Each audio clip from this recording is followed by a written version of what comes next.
that we have is anyone who is a believer, and anyone who is a believer is called. Is called. Not just called to salvation, but called to do something. Do something. Okay? So based on that, we can actually talk about these. So can you please read number 1 for us? Yeah. What is calling? A profession or as we usually say, a vocation, the hope of your calling in Ephesians 4:4, in the hope resulting from your being called into the kingdom of God. Mm-hmm. Can you read just a regular number 1? Oh, everyone who accepted Jesus as the Lord and Savior has a calling. Calling in Hebrew. Hebrew word. Hebrew word has the same meaning as the English word calling. God provides food for the cattle and for the young ravens when they call. Number 2, calling means to name, creative naming, which is a form of making. That's right. God called the light day, and the darkness he called night. Right. So the first one is just like calling your name, right? You know, when I call somebody's name, I don't know, like Amos, then he'll respond. So that's call, right? Another meaning of the calling is to name something. So I don't know if you've ever had like pets in your house, you know, like a dog or a bird. They've got names, right? Yeah, you call them something, you name them something, and you call certain things, like you call this chair, you know, you name your child in a certain way. So that's you're calling someone or something as, you know, such. So it means creative naming. Okay, my child, you know, her name is going to be, I don't know, her name is going to be Jacqueline. You know, that's calling, right? How about the third and fourth one? Can you read it for us? Yeah. Number 3, calling is almost synonymous for salvation. God's calling people to himself as followers of Christ, just as God called Israel to him as his people. So Jesus called his disciples. Right. So I added a passage to it, which is on the screen. So can you please read these 2 verses? Is that hard to see? Oh, okay. You know what? Let me make it bigger for you. Sorry about that. It's okay. I need glasses.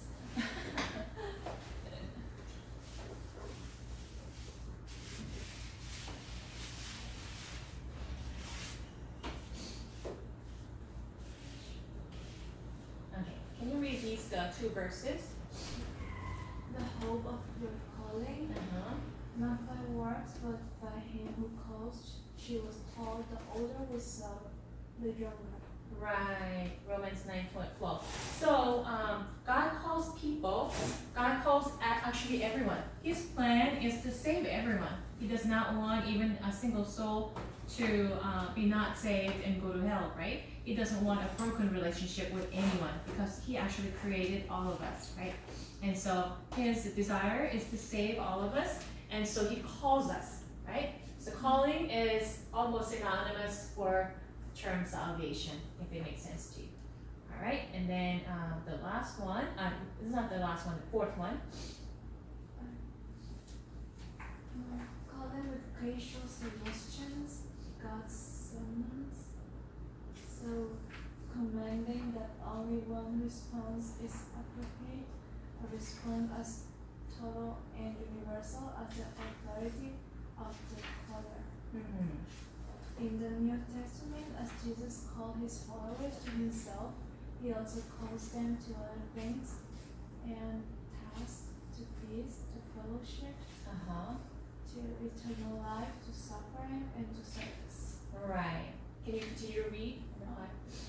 Calling as a profession or vocation, each person to remain in the situation they were in when God called them. First Corinthians 7. Right. So there are. Thank you so much. So there are multiple meanings to calling, but in essence, what we're talking about when we say calling in this session, it's a person has been invited by God to do something. That's what it means in this situation, in this session.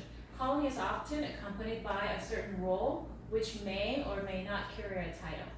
So you can receive a calling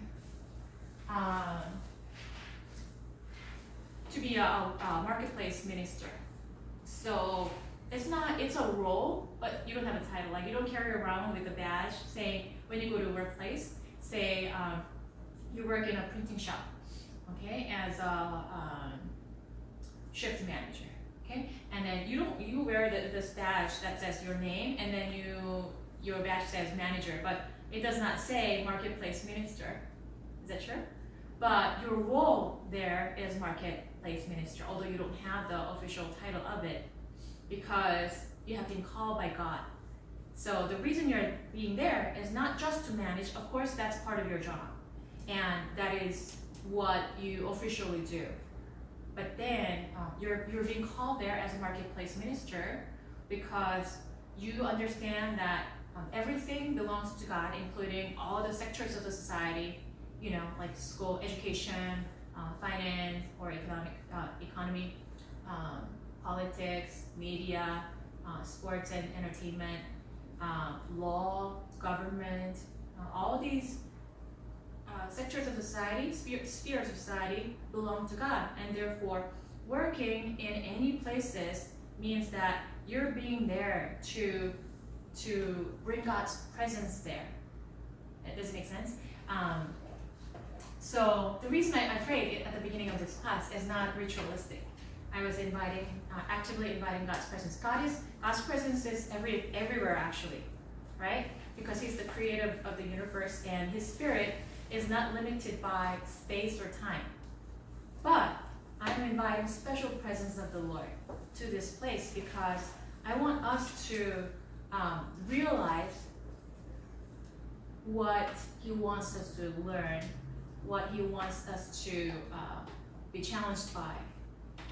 I want our class to experience like heart change whenever we come and learn this and realize that God's purpose in our workplaces. It could be home. It could be home, right? Moms taking care of children, cooking, cleaning, supporting other members.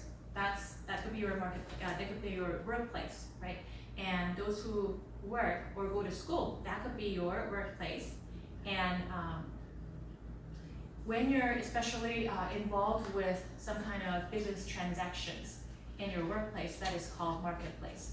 And so wherever we are called to be the ministers of God's truth and love, which means that the primary reason we're there is, I'm not saying that we can be lazy and just read the Bible all day long. That's not true. That's dualism, right? But when we come consciously realizing that, oh, I'm here today to bring good, to bring positive changes, to bring God's will to this place. And wherever darkness is, I'm gonna actually confront it with the light of God.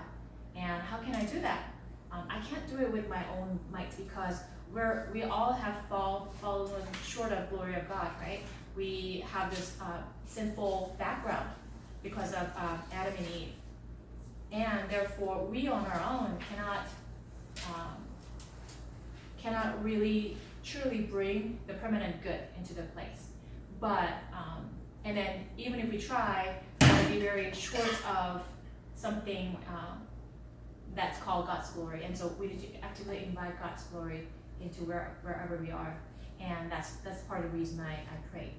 Yeah? So wherever you go, you start with a prayer, invite God. Lord, I may be weak and I may not be perfect. I have sinful desires. I have this sinful DNA in myself. But because I believe in you, I can invite you to work through me today to minister to people's heart with your truth and love. And so may you do it today through everything that I do. Even when I type up something or share my stories with my co-workers, or just take out some of the people to lunch and share, whatever I do, Lord, may your will be done. And I'm willing to surrender myself. Like I'm letting go of myself and letting you work. And so that's what we do as ministers. So I want to share with you. Okay, so then how does calling, like we talked about this definitions of calling, but then how does it actually look like in real life? I can give you biblical examples. And these are not contemporary examples, but you can kind of get the essential elements out of those examples. So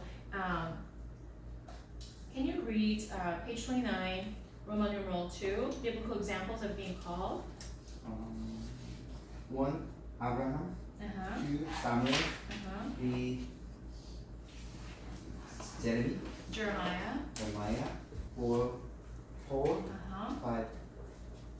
Cornelius, that's right. So there are many different people who were called, but I just picked 5, and we're not going to be able to talk about all of them, but I want to show you at least a few of them, and you watch and then tell me, okay, what does calling look like? What kinds of things happen?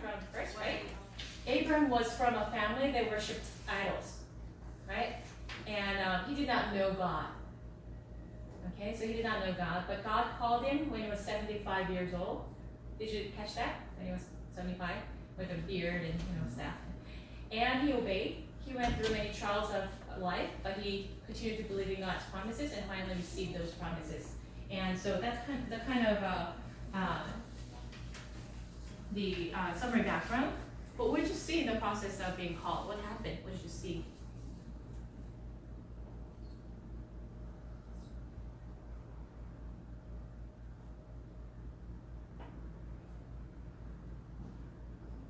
There's no wrong answer. You can just holler.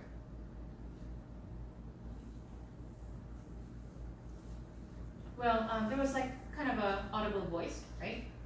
It was not in his dream, but he was awake, right? God spoke. So the calling actually can come through an audible voice like that. I know some people who actually receive like calling through an audible voice, but then that's not the most common case. Oftentimes it comes through your heart, like heart's conviction. Oh, you know what? As I'm turning to the Word of God, or as I'm talking with this person, oh, I sense that the Lord is talking to me, right? So usually that's the case. But he heard an audible voice. What else? What else happened?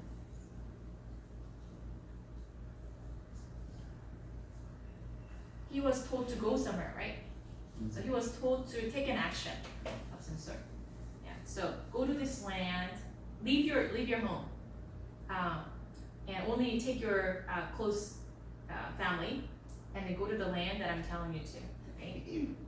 So there was some kind of a command to take an action, and then how would you have felt? Like if you were Abram, like this is the first time ever hearing God's voice, and he's telling you to go somewhere. It's really like convicting. Like you feel that you're pretty sure this is from divine, and you feel the conviction to actually follow. That's why he obeyed, right? Otherwise, like why would he? He felt something in the voice, and he really needed to go. But he was 75 years old, right?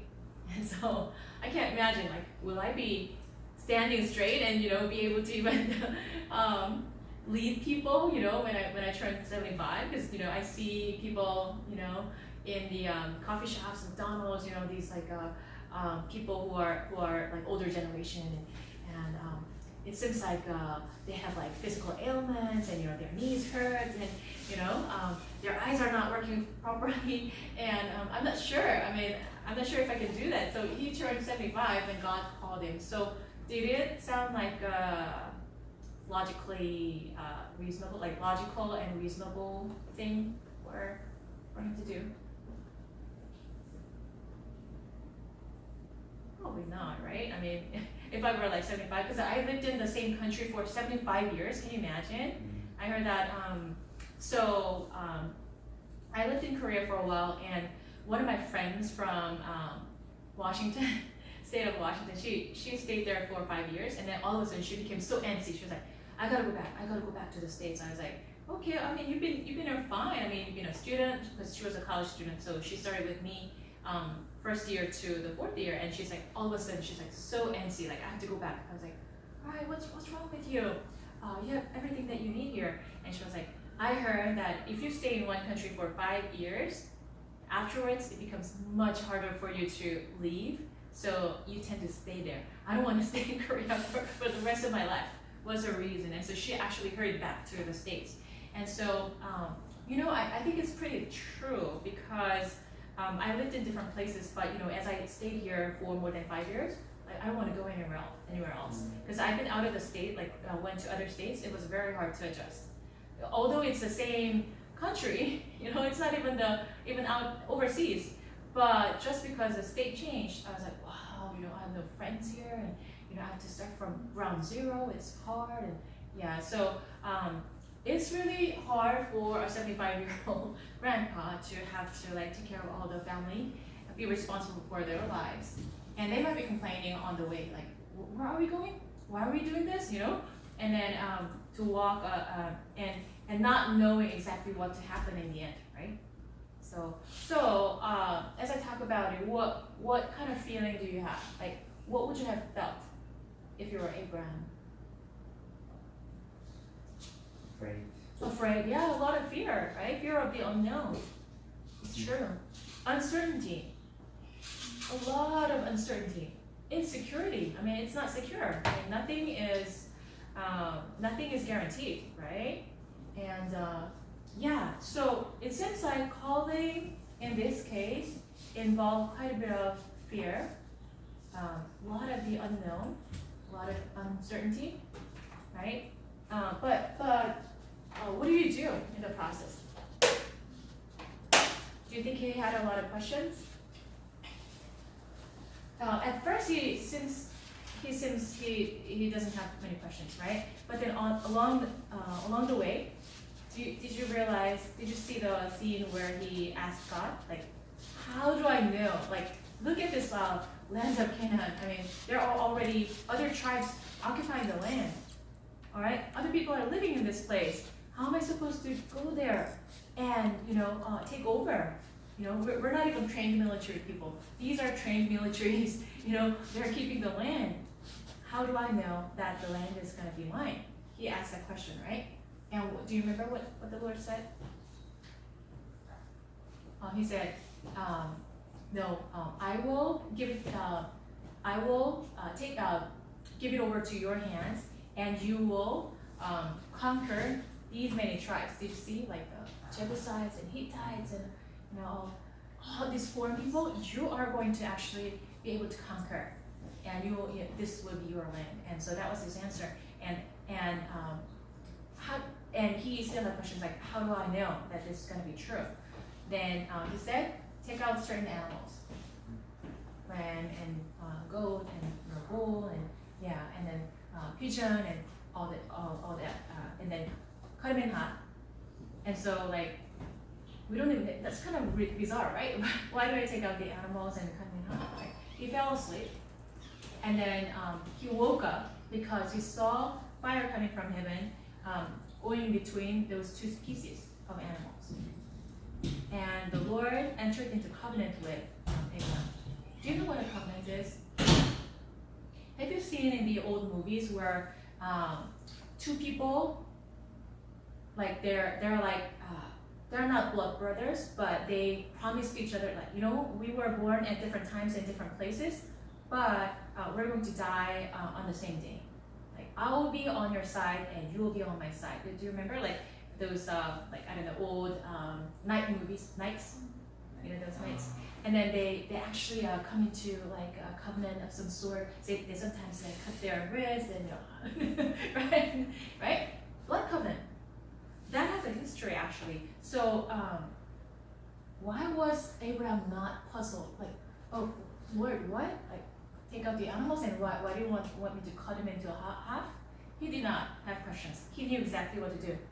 He took them out, cut them in half, and he waited. He knew exactly what was going on. Why?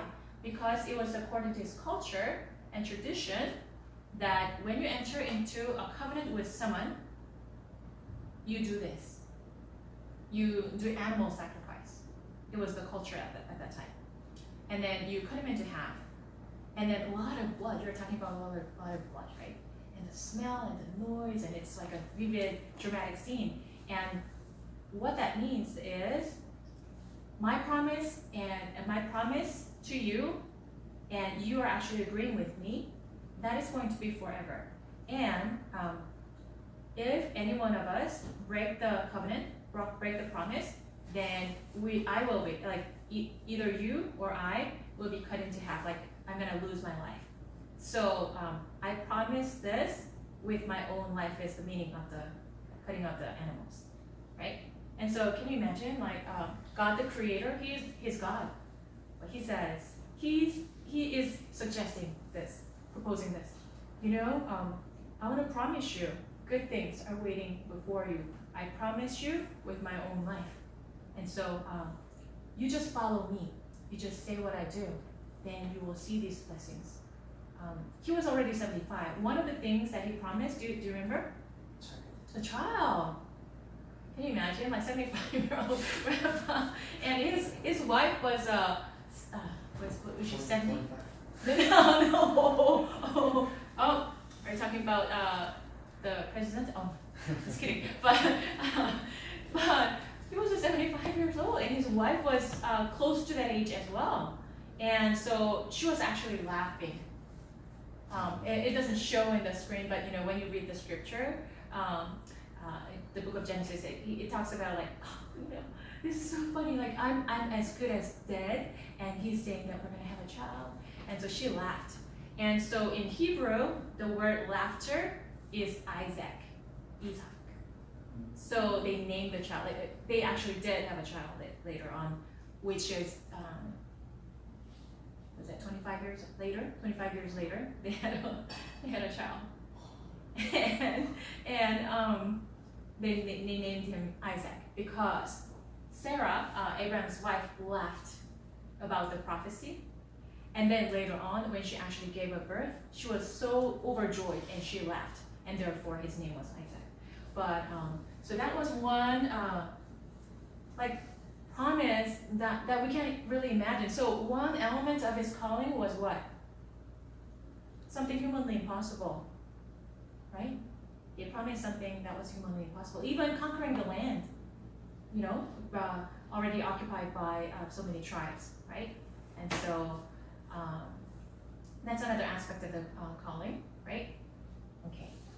So I would appreciate it if you don't turn to your phones, folks, because it can be distracting to the entire class, okay? And then there was a case of Samuel, but let's see. Do you remember who Samuel was? So let me give you a little bit of background.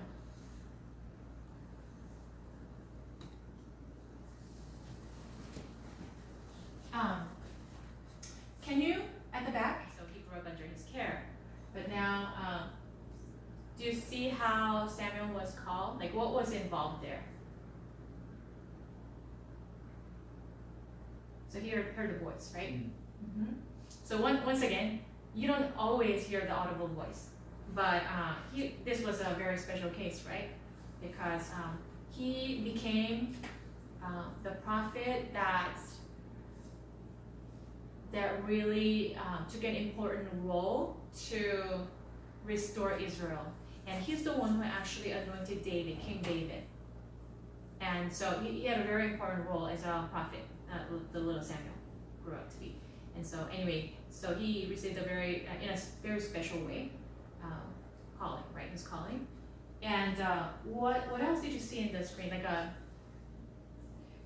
what was involved with calling there? How would you have felt if you were Samuel?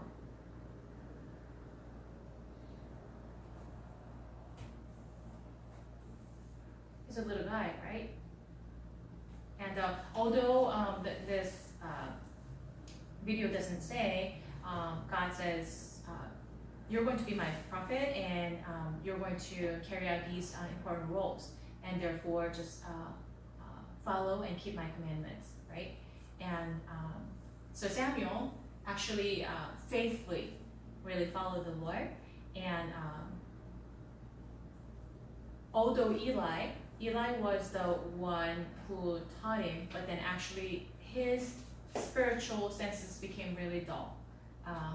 His sons, who are also priests, they committed a lot of crimes.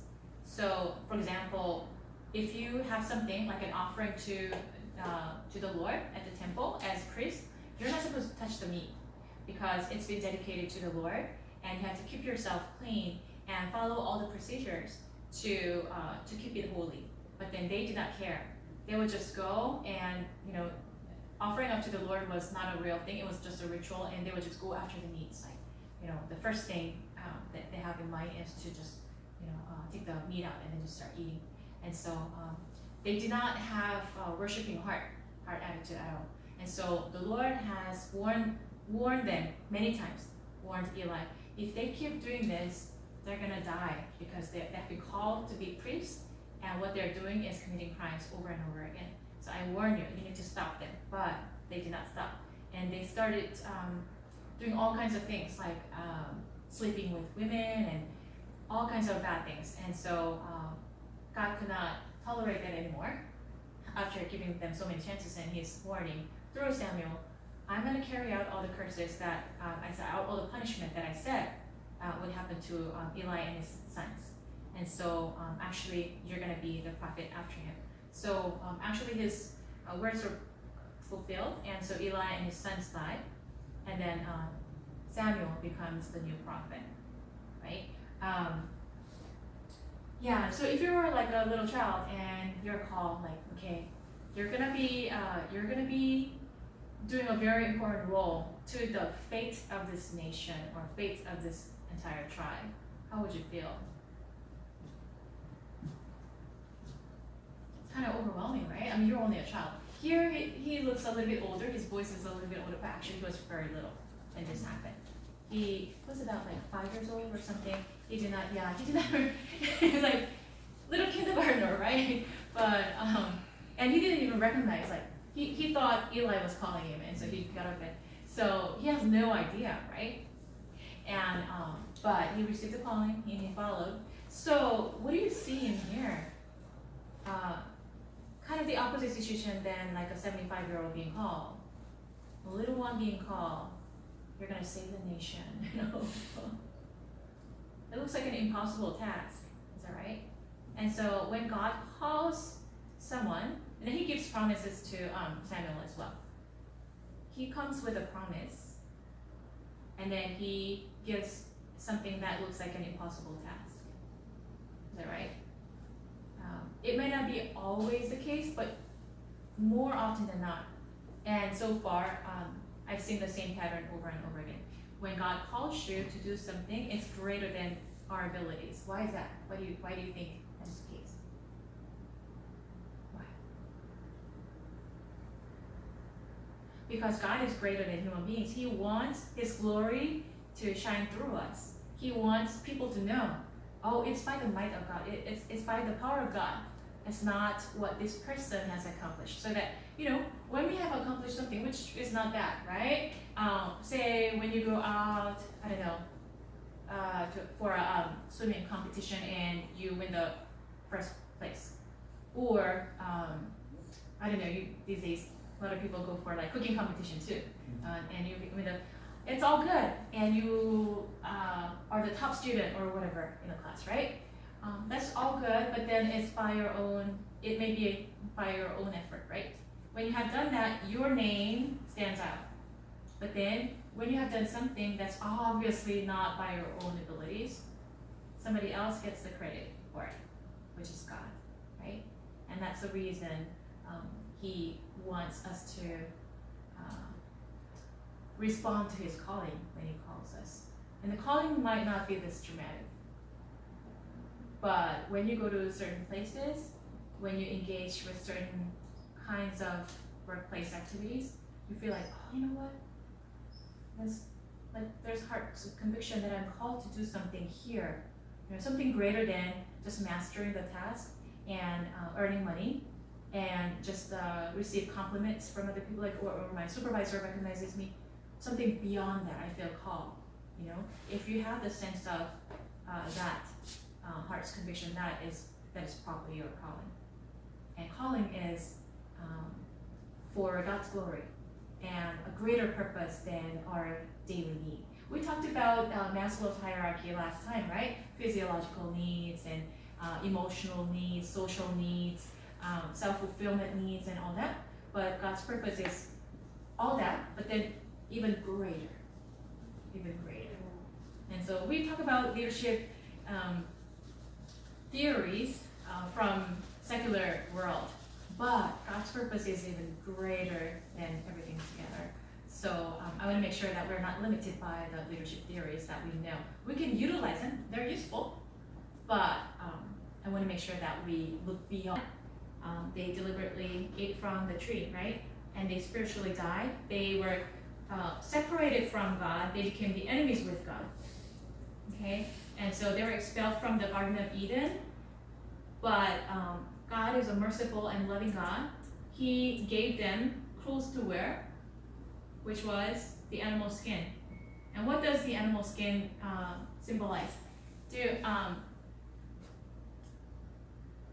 No phone in this class, please. No phone. Look at me. Okay, so let go of all of your phones, because phones are not allowed. Okay? Alright, so what do you remember? We talked about Abraham, and he took out the animals, right? Do you remember that? And how is it related to the animal garment, animal skin? Adam and Eve were given. What do you think they symbolize? God's covenant. So in order to get animal skin, what do you have to do? You have to kill an animal, right? So that's animal sacrifice. And blood has to come out when you kill the animal, get the skin, right? So by giving them the animal skin, God was giving them, okay, I'm entering into a covenant, although you've just violated what I told you not to do. And therefore our relationship is not good. So they actually spiritually died. They deserve to die, because when you break the covenant, that's what you deserve, right? But God is saying, I don't want to kill you forever. I want to give you an opportunity, a second opportunity. And therefore, I'm making you wear the animal garment, which means I'm entering into a covenant with you that by my righteousness and by my love, you will be given a chance to live if you continue to choose me. And so that actually symbolizes the ultimate sacrifice, Jesus Christ, right? So that's what happened at the creation and the fall, right? And so therefore, because they fell, the land was cursed. Do you remember? Land was cursed, and so they started producing thistles. And so why do we have thistles like when we garden or farm? It's because those things happen. And then also great increase of childbearing pains, right? That also came into the scene. And hate and jealousy and everything. The first murder happened in between the two brothers, Adam and Eve gave birth to, Cain and Abel, right? Cain killed Abel. And so generation 2, there's murder. And so all kinds of sicknesses and unrighteousness and shame and guilt and hate, they came into the earth because of their disobedience. All right. So, and then what happens